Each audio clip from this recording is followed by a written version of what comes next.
We actually have 3 of us here from Intel. So from the Loihi team, we actually have 4 people from Intel. But we have Answal. Where's Answal? Stand up. So Answal is a software development lead on our team. So he's going to be presenting some of the software parts of the tutorial. We have Andreas Wild, who's an architect, algorithmic researcher. So together, we're going to kind of walk you through pretty much what we're looking at more as a deep dive on Loihi over the course of the day. We're not going to cover the same material morning and afternoon, so choose, luckily the other 2 are repeating, so that means you can kind of choose based on what material you're more interested in. Is this not advancing?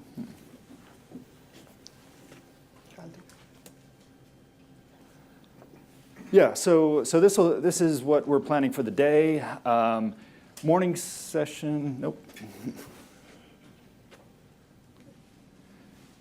Morning session will be a lot on the actual chip architecture. So for those of you who've been wondering, about seeing a little bit more about what's internally in the chip and what feature set it supports and kind of how we've gone about implementing some of these features, the first hour we'll cover that. As well as some question and answer over a break. Then we'll go into the software architecture. So we've designed a software stack from the ground up for Loihi. It's also what we use to architecturally model the chip for next generation feature development. Although we're not going to cover that aspect of it. It's going to be from a user's perspective. And you've seen a glimpse of that on Wednesday, but we're going to go a lot deeper. And then we'll start with some sort of tutorial. You'll see actual code through Jupyter Notebooks, although you won't be able to actually run this yourself. It will be more seeing live, Answal and Andreas walking through these, just to show you what it's like, to use some of the features, some of these novel features that we have in Loihi. We'll do a little demo with our Kapoho Bay device with the DVS camera, so you can see, just basic operation on a laptop. So that usage model. If we have time, we'll cover some multi-compartment neuron construction. So I'm sorry you won't be able to follow along in person on your laptop, but there's just a little bit too much overhead to kind of get the software installed and legal agreements, all the joy that comes with doing this in a corporate setting. There's a little bit more red tape involved to get access, but nevertheless, you'll be able to see what's involved and get a sense of whether it's sort of whether you have the appetite and the background to want to go to that level. So then in the afternoon, it will be a lot more algorithmic focused. So we'll do a real quick kind of version of the software architecture overview, just so you're not lost if you didn't participate in the morning session. But then otherwise, you're going to see some of the examples that I showed on Wednesday. You'll see actually how you run them and some interesting aspects of, say, how you measure performance and power that we've reported in our benchmarking results. And yeah, then I guess we'll wrap up that day. Oh, we'll also cover Nengo, actually. So as you saw, we've integrated with Nengo, or actually ABR has integrated Nengo with NX SDK. So we're not experts in Nengo, so I can't say we're going to really teach you how the details of that, but you can at least see how you run Nengo examples and what that style of programming looks like running live on Loihi. And then I'll go into a little detail at the end on the graph search example that we showed results for. This is our kind of a nice example that illustrates the multi-chip scalability of the system and how the performance scales across up to 32 chips. So that'll be the day. So choose based on your interest then which of those 2 sessions you like. Going back to Going back to this slide from the presentation on Wednesday, you can see we will cover what I've highlighted here. So we'll cover the DNN to SNN translation. That's through the Nengo DL package. That's what ABR has done.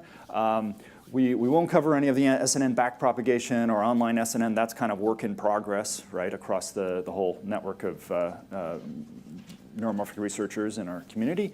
But we'll cover LASSO, LCA, the neural engineering framework a little bit through Nango, the stochastic SNN solving constraint satisfaction problems, everybody's favorite, Sudoku, and the parallel graph search. So that, algorithmically, that's what you'll be seeing today. So, and about INRC, since a lot of people have been asking about this, about getting involved. So I thought I'd explain a little bit about the context and what our goals are. So, primarily what we want to do here is accelerate progress in the field. And we think that, by putting out, Loihi Systems, giving you access, bringing the resources of what a commercial semiconductor company can bring here, I think we can pull in a broader network of researchers and really move faster in neuromorphic computing, moving to, pretty focused on the objective of commercializing computing technology. Right? So it's fantastic what Human Brain Project is doing with the neuroscience direction. That's naturally not necessarily our top priority. We'd love people to use Loihi for neuroscience research purposes, but naturally that's not our our top priority. Our priority is to move faster towards technology, computing technology, and to be quantifying the gains. So the second objective here is very important to us. We're bringing a disciplined, rigorous approach because we want to know that this is leading to useful, viable technology, since that, more than anything else, is what we want to achieve here. And we want to be following the gradient, in a sense. Whatever path is leading to the most computational gains, that's the path that we want to keep following and keep developing. So that's we have to be quantitative in order to do that. And of course, all the feedback we get from the INRC community, we're feeding that back into the definition of our next chips. So we're already hard at work on the successor to Loihi, and this is already really great, just the algorithmic input we're getting from the community, and that's going to have a really big impact on the next version. And of course, ultimately, we want to sell chips, so there has to be an ecosystem of people that actually know how to program these and build systems and actually solve real-world problems. Right now, that's restricted to this room, or a pretty small community of PhDs with computational neuroscience. So we have to broaden that out, and we have to pull in people that are interested in all kinds of different aspects of this whole stack. Everything from software development, SDK, visualization, debugging, to fundamental algorithmic research, to applications and connecting it up to real-world problems and starting companies and all that. So INRC is our way of seeding that process and starting down that path.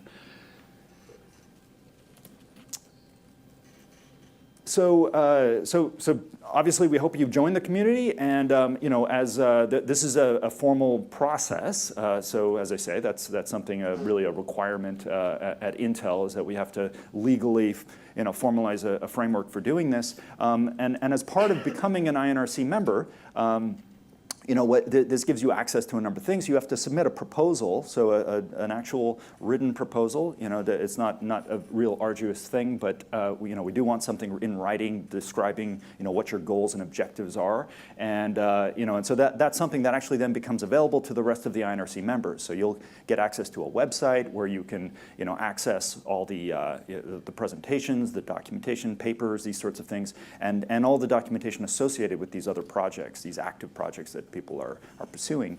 We have a GitHub system for sharing code, and that's just kind of getting off the ground now. There's not too much there, but our hope is that this becomes kind of a vibrant community of actual open sourced code. Ultimately, this will just be public domain when it's ready, when we get to that point. There's a series of workshops too that we host, and so as part of the community, you can attend these. And we just did one, as I mentioned, on Wednesday in Portland, week long, and it's kind of like a more involved and more expanded version of what we'll be doing today. Yeah, so the engagement process is, you've seen this email address a couple times, I think, but the most important thing is your channel for getting more information. Email INRC_interest at intel.com, and that'll connect you up with everything else you need to do. We'll give you an RFP, the template for your project proposal. So you then submit a proposal. At that point, assuming it's a credible program, I mean, the bar is not very high, but you have to show that you actually know something about the field and you have some, worthwhile project that you'd like to pursue that's, of interest. And at that point, there's a legal agreement to be executed with your organization.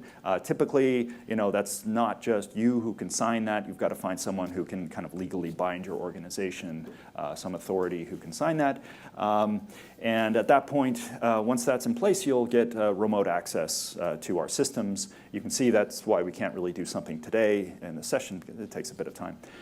And if you need it, once you've kind of got your hands dirty on our cloud systems and you've got some running examples, and if your project is such that you need some physical real-time interactivity with the hardware, we loan out hardware. So the USB systems and our Nahuku 32-chip boards, these are systems that are available in limited quantity. That's why you have to kind of prove to us first that you know how to use it, but we're willing to loan those out to you, and you can use them for your project.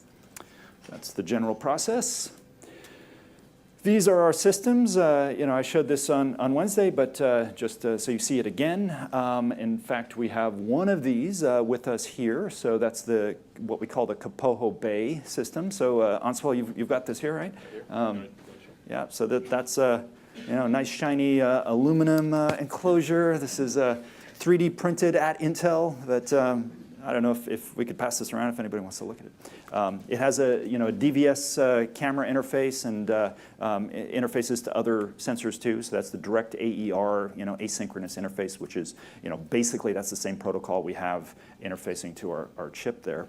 The Nahuku is what will this second one, the board that plugs into an ARIA 10 development kit. That's what we have in our cloud systems. So.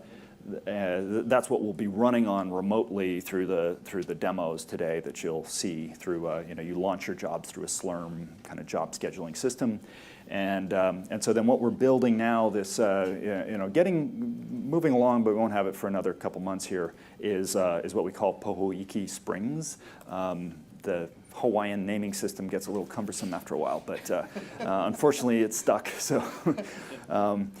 That's basically, you can see there's 27, I think, boards of these Nahukus that plug into the Pohoiki Spring. So we just actually got the chassis back. I saw this last week, so it looks pretty impressive. But that'll be a 5-view kind of rack system, providing up to 100 million neurons, 100 billion synapses. So yeah, that'll be very exciting to get that done.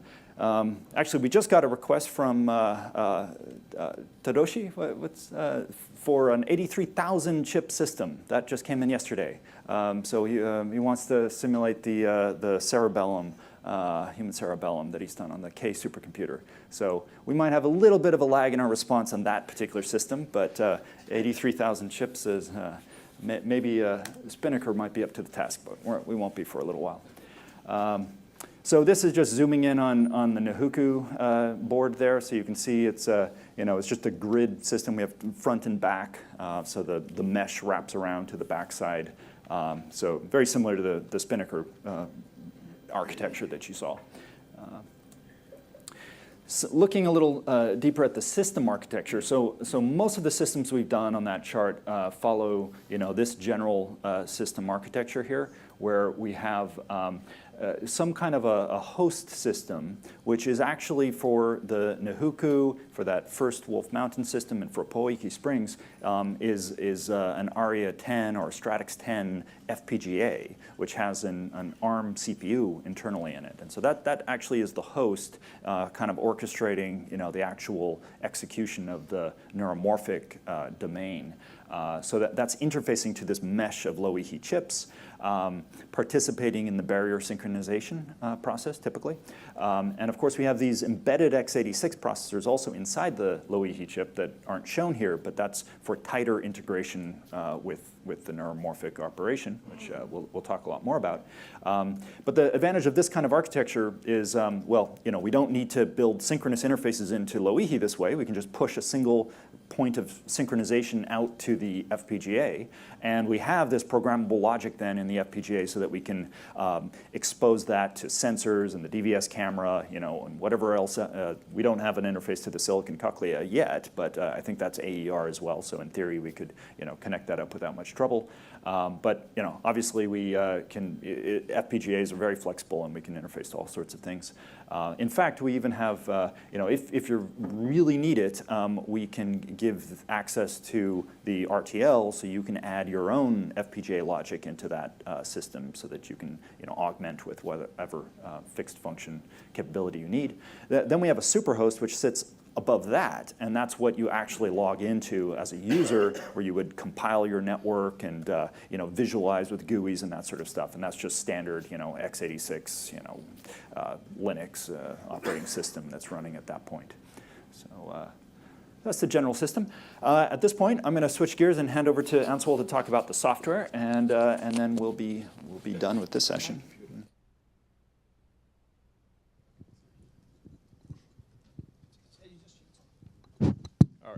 Great. All right, thanks, Mike. So obviously, the next question is, well, how do we program the Loihi system? So that's where the software and the NX SDK comes into play. So we take a step back. The first question is, really, what is it that we want to do? So the way we think of it is, we want to start with this abstract definition of a spiking neural network. We want to think about the network in terms of what it can do and what we want it to do, and not so much about the hardware. Right? So really what we want is the NX SDK to take this abstract network definition and make it work with the Loihi system. And so that is really the objective. Efficiently map an abstract spiking neural network definition onto this heterogeneous, hierarchical Loihi system that we were just talking about, right? And so we want to do this in a principled approach, obviously. The first one is we want to make it programmable, easy to access. So we make it in Python, which is the most common language that we use in the field. We want to make it simple. We want to abstract all the hardware details as much as possible, so you only have to think about the network that you're trying to design, right? And we want to make it so that the functional, basically the functions are easily accessible through modular interfaces. We want it to be scalable and efficient. So as Mike already mentioned, Loihi Systems is designed to be very scalable, so we want the software to be able to expose that capability to all the users as well.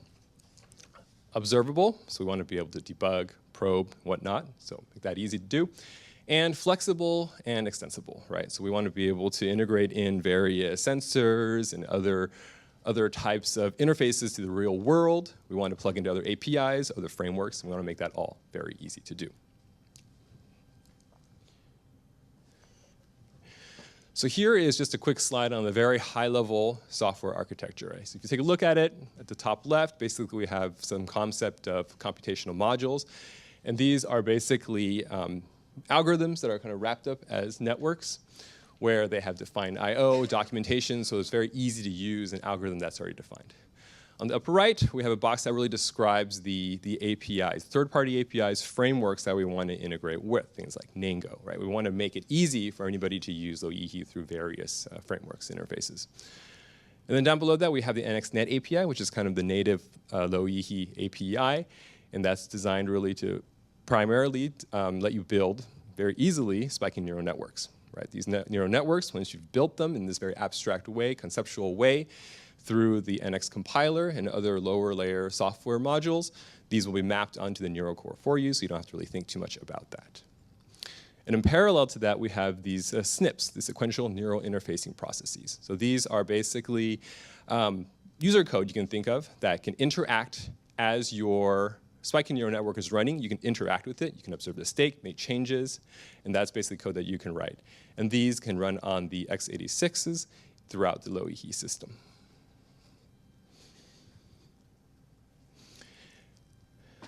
And just a few comments, last but not least, how do you actually interact with it? So as Mike referenced briefly, so there's obviously the cloud system, right? So all INRC teams have their own VMs. You can log into it.